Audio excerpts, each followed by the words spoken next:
একটা সময় আসবে যেই সময়টায় আমরা অপেক্ষা করছি, কারণ যেভাবে ইসরায়েল ফিলিস্তিনিকে আক্রমণ করেছে, আসলে শক্তি থাকলে মানুষ এমনটা করে, তবে এত নিষ্ঠুরতা নয়। ইরানকে ধন্যবাদ জানাই, নিজের ক্ষতি হলেও ফিলিস্তিনির পাশে দাঁড়িয়েছে। ইসরায়েল ধ্বংস হবে এটা নিশ্চিত,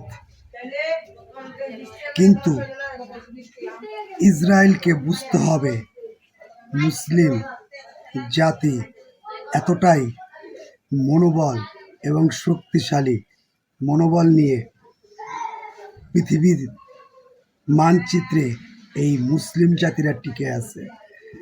বড় বড় রাগবওয়াল বড় বড় দেশ যতবারই এই মুসলিমদের আক্রমণ করেছে, হয়তো ক্ষয়ক্ষতি হয়েছে, মানুষের জীবন দিতে হয়েছে, কিন্তু প্রত্যেকটা মুসলিম দেশ একটা সময় এসে বিজয় লাভ করেছে। তাই মুসলিম জাতির বিজয় হবে এবং হতে হবে।